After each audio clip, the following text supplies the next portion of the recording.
ಪರಾರಿಯಾಗಿರುವ ಉದ್ಯಮಿ ವಿಜಯ್ ಮಲ್ಯ ಅವರಿಗೆ ಬಾಂಬೆ ಹೈಕೋರ್ಟ್ ಕೊನೆಯ ಅವಕಾಶ ನೀಡಿದೆ. ನ್ಯಾಯಾಲಯದ ಪ್ರಕ್ರಿಯೆಯಿಂದ ತಪ್ಪಿಸಿಕೊಳ್ಳುತ್ತಿರುವ ಹಿನ್ನೆಲೆಯಲ್ಲಿ ಭಾರತಕ್ಕೆ ಮರಳುವ ಉದ್ದೇಶವನ್ನು ಸ್ಪಷ್ಟಪಡಿಸದಿದ್ದರೆ ಅವರ ಅರ್ಜಿಯನ್ನು ವಿಚಾರಣೆ ನಡೆಸಲು ಸಾಧ್ಯವಿಲ್ಲ ಎಂದು ಪೀಠ ಎಚ್ಚರಿಸಿದೆ. ಹಾಗಾದ್ರೆ ಯಾವ ಅರ್ಜಿ, ಮಲ್ಯ ಯಾಕೆ ಇಂಡಿಯಾಗೆ ಬರಬೇಕು ಅನ್ನೋ ಫುಲ್ ಡೀಟೇಲ್ಸ್ ಇಲ್ಲಿದೆ ನೋಡಿ.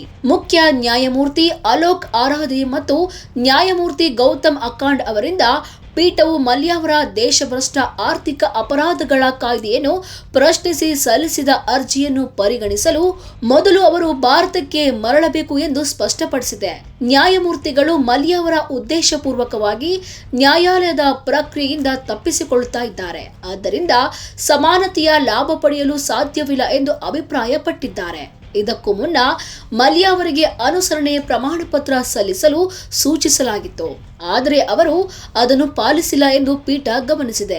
ಜಾರಿ ನಿರ್ದೇಶನಾಲಯ ಪರವಾಗಿ ಹಾಜರಾದ ಸಾಲಿಸಿಟರ್ ಜನರಲ್ ತುಷಾರ್ ಮೆಹ್ತಾ ಮಲ್ಯ ಅವರ ಬ್ಯಾಂಕ್ಗಳ ಹಕ್ಕುಗಳನ್ನು ಪ್ರಶ್ನಿಸಿ ಅಫಿಡವಿಟ್ ಸಲ್ಲಿಸಿರುವುದನ್ನು ವಾದಿಸಿದ್ದಾರೆ. ಲಂಡನ್ನಲ್ಲಿ ಹಸ್ತಾಂತರ ಪ್ರಕ್ರಿಯೆಗಳು ನಡೆಯುತ್ತಿರುವ ಸಂದರ್ಭದಲ್ಲಿ ಮಾತ್ರ ಅವರು ಫಿಯೋ ಕಾಯ್ದೆಯನ್ನು ಪ್ರಶ್ನಿಸಿದ್ದಾರೆ ಎಂದು ಮೆಹ್ತಾ ವಾದಿಸಿದ್ದಾರೆ. ಈ ಪ್ರಕರಣದ ವಿಚಾರಣೆ ಮುಂದಿನ ವಾರ ನಡೆಯಲಿದ್ದು, ಮಲ್ಯ ಅವರಿಗೆ ಅಂತಿಮ ಅವಕಾಶಗಳನ್ನು ಪೀಠ ನೀಡಿದೆ. ಈಗ ಅವರ ನಿರ್ಧಾರವೇ ಅರ್ಜಿಯ ಭವಿಷ್ಯವನ್ನು ತೀರ್ಮಾನಿಸಲಿದೆ.